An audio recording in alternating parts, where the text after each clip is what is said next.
Hi there, everybody. My name is Michael, and I'm just a Kansas boy.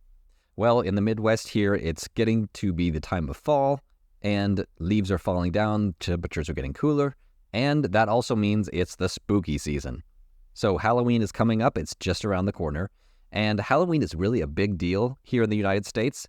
Tons of kids go trick-or-treating. In fact, in my town, they pretty much have to shut down one of the main streets because there's so many kids going back and forth on this street. And there's candy, and there's Halloween costume parties, and something that's fairly new in the last couple of years, the last decade or two, is a lot of people like to put up spooky decorations in their yard, and they can get pretty elaborate, pretty fancy. Now, I don't know what Halloween is like in other countries. I believe it came to the United States from the British Isles. I think originally it was a Celtic tradition, but I don't know what it's like in other countries. So today we're going to watch a video about Sweden and what this spooky season or fall season looks like for Sweden. So I don't know if Halloween is not as big a deal in Sweden, or if it's been around for a while, or if All Saints Day is kind of the equivalent, but we're going to find out. So let's take a look and watch the video. Hey, and welcome to Fun Swedish. All Saints Day is approaching. In Swedish we call it Alla Helgons Dag. This year, Alla Helgons Dag is on the 6th of November, but back in the old days it used to be on the 1st of November. But they changed this, and now it always takes place on the first Sunday in November. So the date changes every year. Alla Helgons Dag is an old Swedish tradition that still continues today. We also have Halloween, but this is quite new to us. Alla Helgons Dag is the real and original Swedish tradition. So what is the difference between Alla Helgons Dag and Halloween? Halloween is normally celebrated on the 31st of October, and it only contains one day. Alla Helgen consists of 2 days during the weekend. Alla Helgons Dag on Saturday, lördag, and Alla Själas Dag on Sunday, söndag. Ooh.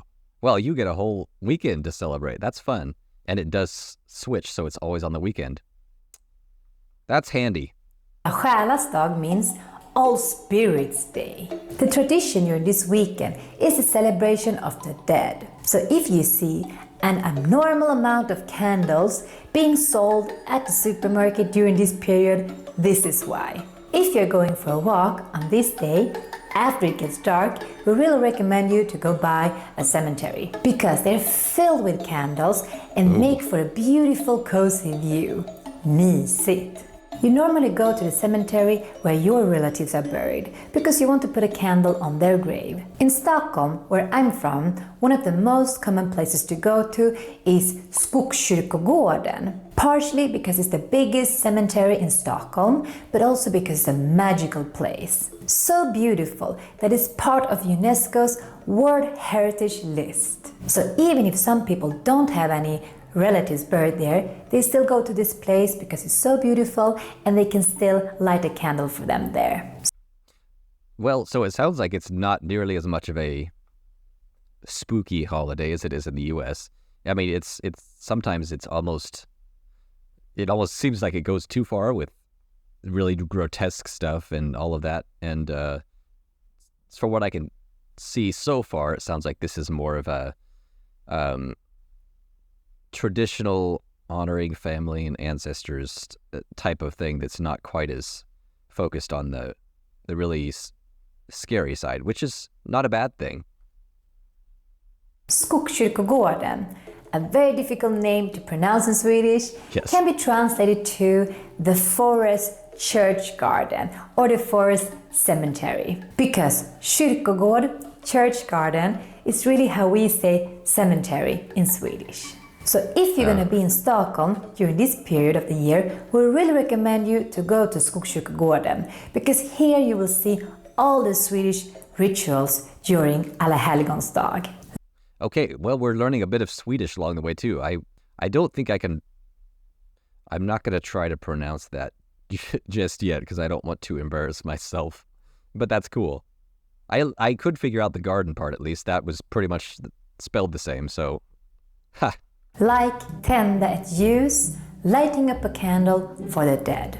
On these days, Swedish churches will be full of people and their cemeteries as well. This is actually the time of the year where the Swedish churches receive the most visits of the whole year, even more than during Christmas and Easter. So be prepared for long queues to enter the churches and the cemeteries, and also long queues to buy these candles. That's really interesting that it's actually a very religious traditional holiday in Sweden, because in the US it's decidedly pretty much the opposite. In fact, there are some religious people who avoid celebrating Halloween altogether because like I said, it can get pretty grotesque and macabre, completely opposite from Sweden. It's actually a very, very good idea to start a candle business during this time of the year, because you're gonna make a lot of money. Like I said before, among teenagers and kids, Halloween is getting very, very popular here. So it's not rare that they will organize Halloween parties, or what we call Halloweenfester. You will also see more and more kids going out in the neighborhood doing the trick and treat, just that they do it the Swedish version. So she said it's fairly new. How new is it? Is it the last few decades? Is it 50 years? How new is it? Is that something that is popular just with the younger people? Is the older generation not sure what to think about this? I don't know. What's it like? Oh, also I had a thought with the candles.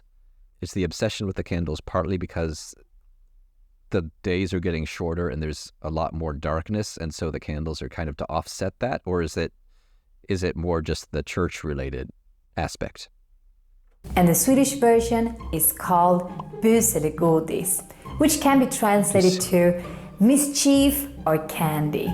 Bus is the word for mischief, and don't mix it up with bus.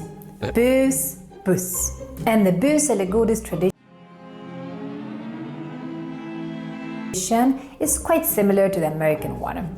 Kids will be running around in the neighborhood, knocking on the door, asking for goodies. And if you don't have any goodies to give them, then they might do something busigt, like throwing toilet paper on your house. So better be prepared and always have some goodies at your place. And following the Halloween theme, we have some spooky words for you. So maybe you will see ett spöke knocking on your door. And if it's not a spöke, it might be en häxa. And if it's not en häxa, it might be en vampyr. All these very scary creatures that you might meet during Halloween. Jätteläskigt. Läskigt is how we say scary in Swedish. Läskig would be the word we use if we talk about an n-ord, or if we talk about a person, someone. For example, en läskig häxa, a scary witch. Or Anders är läskig. Anders is scary. And then we have läskigt with a T in the end, and this is for ett words. For example, ett läskigt spöke, a scary ghost. But you would also use this version if you want to say it is scary. Det är läskigt. And then we have läskiga with an A in the end, and this is used for plural, and no matter if it's an ett-ord or an n-ord. Hey, at least the plural ending in A, that's a lot more sensible than a lot of English rules, honestly. Although I don't know that I'll remember the distinction between the other two. For example, läskiga barn, scary children. But there's nothing more scary than trying to use the n-and-ett words. Det är läskigt. And also, talking about läskigt, there's another word that also sounds a little bit läskigt, and that is läsk. Läsk is our word for soda, which doesn't make any sense until your dentist tell you how much sugar there is in a läsk. And dentists can also be a little bit läskiga. Moving on. But before we do that, don't forget to put a like and subscribe to our channel if you haven't done it yet. That reminds me, this is totally random, so I'm sorry for the rabbit trail, but there is actually a dentist in my hometown where I grew up whose last name was Payne. It was spelled P-A-Y-N-E, but pronounced the same as the English P-A-I-N. And so on his dentist office, it said Dr. Payne. I don't know if he intentionally became a dentist or if that was just a happy accident. Another very useful word during this time of the year is this thing, and pumpa. Pumpa is how we say pumpkin in Swedish. Pumpa. And like in many countries, also here in Sweden, we love to decorate our houses with pumpor, pumpkins, during this time of the year. Min pumpa, my pumpkin. If you want to know more words related to this topic, write them down in the comment section below. And if you want to know more about Swedish culture and Swedish words, we really recommend you to take our online video course, because we will teach you everything that you need to know about Swedish and Sweden. You can find more info in the description below. Hej då, vi ses! Alrighty, well that was a fun video learning a little bit about the Swedish traditions around the fall time of the year. And it sounds like Halloween is fairly new, but it's catching on quickly. And All Saints' Day is still fairly common and very important to the culture. Anyway, take care, everyone. Stay safe, and hope you don't have any tricks played on you in the next few days. I will see you all in the next video. Don't forget to stay curious, learn something new every day, and I'll see you later. Bye.